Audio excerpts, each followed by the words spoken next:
Due to there not being a proper charging system in here, this is how I charge the thing. I park it next to the shed, and then I put this battery box in here, hook the clips up, put it on the low trickle charge, and there you go. Run an extension cord from out the shed. Or there, on the light. Yeah, it looks like we're finally saying goodbye to this gas tank. And goodbye to this gas can being my only way to be sure I'm not going to stall out somewhere because I can barely carry any fuel. I will probably end up finding somewhere to strap this gas can, like back here or something like that, because it is nice to know that if I'm in a pickle, that's enough to get me home from way up on the mountain over there. So, but yeah, this gas can's from the Ford. It's cracked, so it only really holds like 3/4 of a gallon because of its tilt. I probably get a little over half a gallon.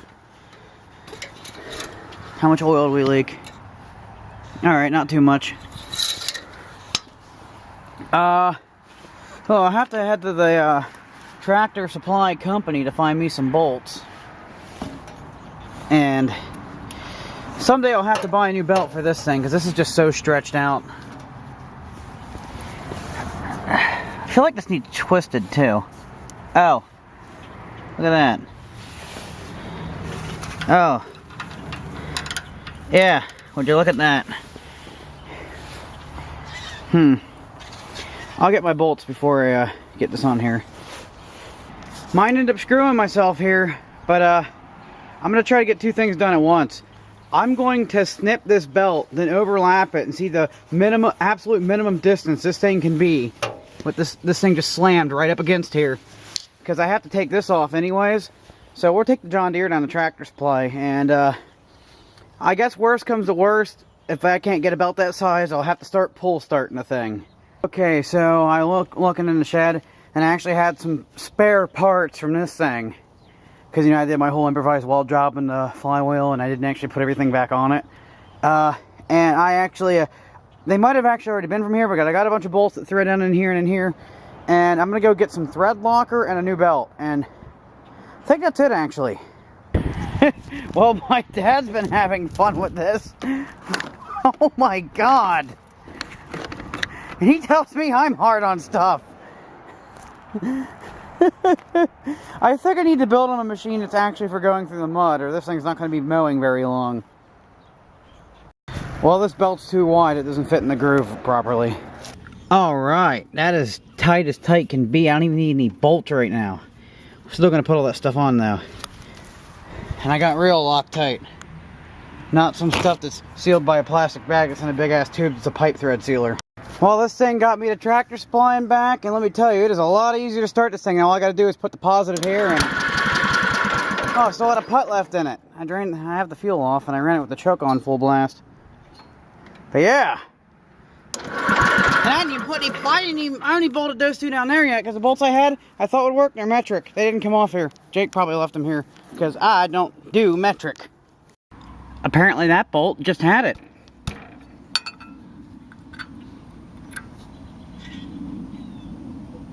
What the hell? I didn't tighten it that hard. I tightened this one way harder than I did this one.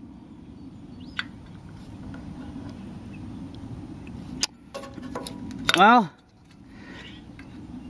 I don't have a decent drill gun, and I put thread locker on that, so I say that's going to be a nightmare to get out.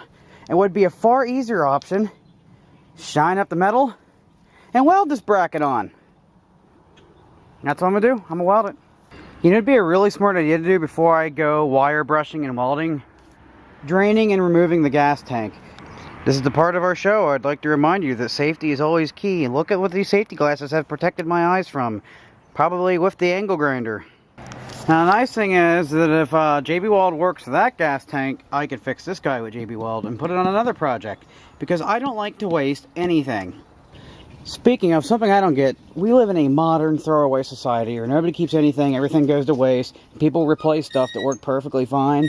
And it's kind of funny because those same people are also like, you know, we gotta save the world, recycle everything, reduce, reuse, recycle, but we're not gonna reuse a damn thing because that would be cheap.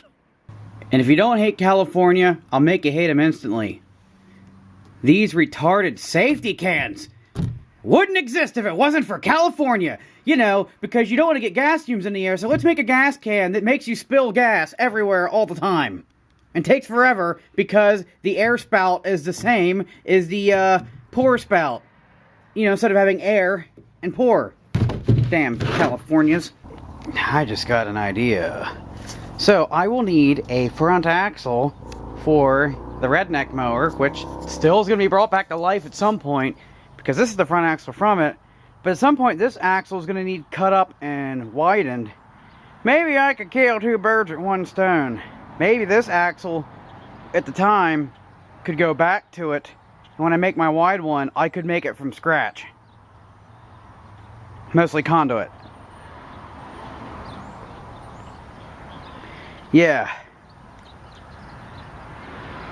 Sounds like a good idea, actually. But can I make it strong enough? I've done better. I've done worse. You can see on this side I was having an issue getting contact over there. That came out pretty good on that side. But yeah, I didn't have any paint laying around. At least not outside yet, because it's not quite that weather yet. So instead I just got it with a little bit of oil to rust proof it. Now that is a beautiful sight. Look at all that fuel capacity. Yeah.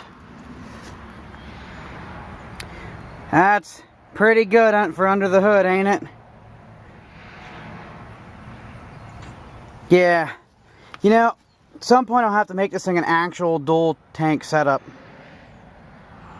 I got plans. I'm gonna go see if I have some self-tappers that'll fit in here.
Oh yeah, things are looking good. Now hopefully this gas tank doesn't drip, and I don't even... See, something that doesn't help is I had the gas tank with the old gas from the other tank sitting on its side, and I knocked it over, so it isn't exactly the best test. Doesn't look like we're dripping.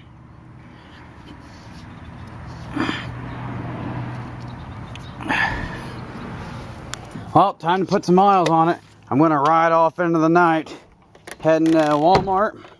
I want to see if anybody can use the Sam's Club pumps without a Sam's Club card. I forgot to get those self-tappers. And I'm going to get the highest concentration rubbing alcohol I can, so I can get the watery, ethanol-y gas from the Ford to hopefully burn in the mud train. Also, these headlights, from looking at what's-his-faces, they do go in like this. I probably some type of rubber gasket. Probably could use electric tape or something. And then there has to be something that goes over these to hold these in. Now, I'm wondering if maybe I could have Ripka 3D print me something for that. Because he, or at least ask him what to do, but I know he's got a 3D printer. I know he's got several 3D printers. I changed my mind. I'm just going to play around the yard.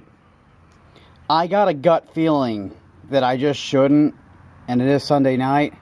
So I'm going to listen to my gut feeling and not go on any crazy adventure. Driving this thing changed my mind.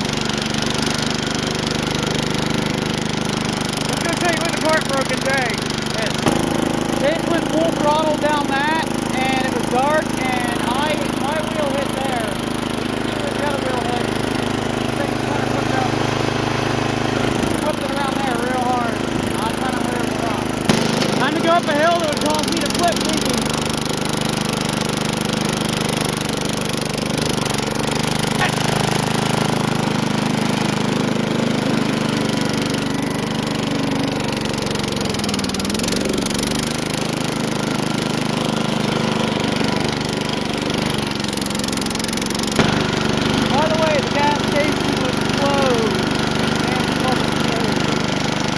Alright, I did one more thing. I put a little bit of two-stroke oil in there, thinking that, you know, the water mixed with the oil. I know water isn't too good for engines, and I know two-stroke isn't going to be bad.